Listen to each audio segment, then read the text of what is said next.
বাংলাদেশকে, বাংলাদেশের স্বাধীনতা সার্বভৌমত্বকে নষ্ট করবার জন্য বিভিন্ন গোষ্ঠী উঠে পড়ে লেগেছে। তারা বাংলাদেশের স্বাধীনতা সার্বভৌমত্বকে বিনষ্ট করতে চায়।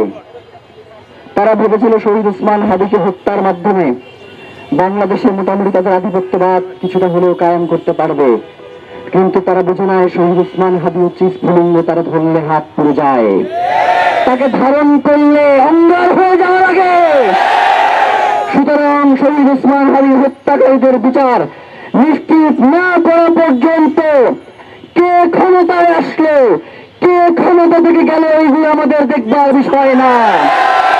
ক্ষমতায় শুধু তারাই আসতে পারবে যারা স্পষ্টভাবে বার্তা দিবে আমরা আধিপত্যবাদের বিরুদ্ধে, যারা স্পষ্ট বার্তা দিবে আমরা সীমান্ত সুরক্ষায় নিজেরা ঢাল হয়ে দাঁড়িয়ে যাব।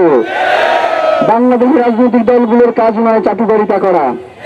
আমরা তাদেরকে ভোট দিয়ে চাটুকার বানাই না, আমরা তাদেরকে শুধুমাত্র ভোট দেই এই জন্য যাতে তারা আমাদের হয়ে সংসদে এবং আন্তর্জাতিক মণ্ডলে বাংলাদেশের পক্ষে দাঁড়ায়।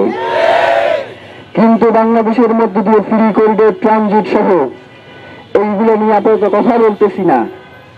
সামনে আমাদের প্রত্যেকটা কথা হবে বাংলাদেশের পক্ষে।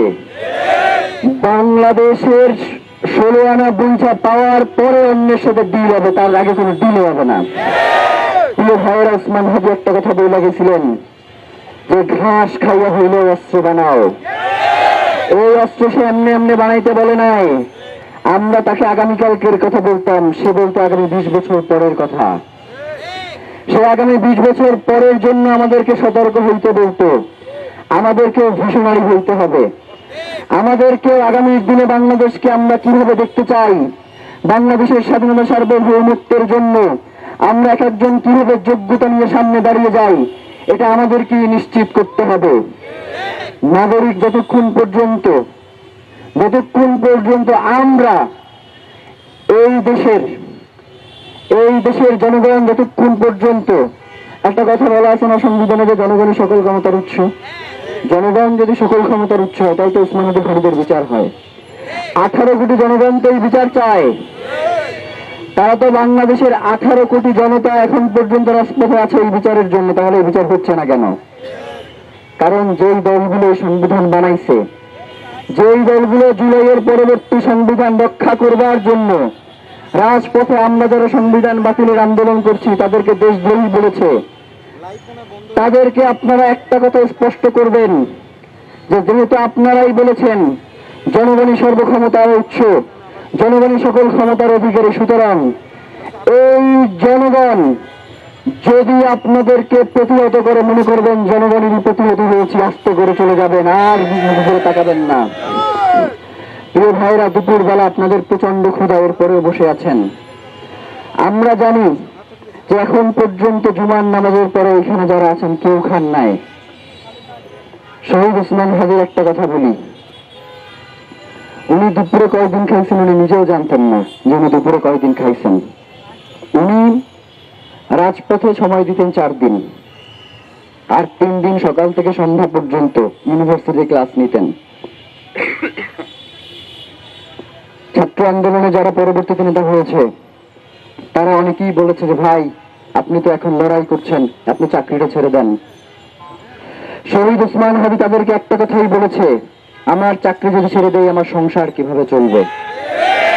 আমরা অনেক ছাত্র উপদেষ্টাদেরকে দেখেছি, আমরা অনেক ছাত্রদের প্রতিনিধিকে দেখেছি, তার আয়ের কোন কি উৎস আমরা জানি না, কিন্তু তারা প্যারাডো নিয়ে ঘোরে, তারা BMW নিয়ে ঘোরে।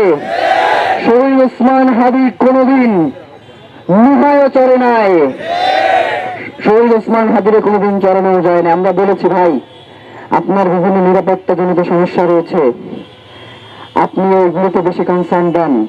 সে বলছে যে চায়ের দোকানদারের সাথে আমি যখন কথা বলতে যাব, যখন সে আমাকে দেখবে আমি একটা গাড়ি দিয়ে নামতেছি, উনি তার মনের কথা আমারে কোনোদিন বলবে না।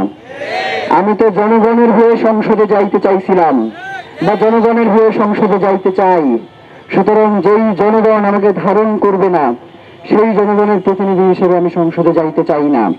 যার কারণে সে কখনোই রাষ্ট্রকে জানানোর ব্যতিরিকে সে কোনো ধরনের পার্সোনাল সিকিউরিটি বলেন বা গাড়ি বলেন, টাকা পয়সা বলেন, কারো কাছ থেকে কোনো গ্রহণ করেন নাই।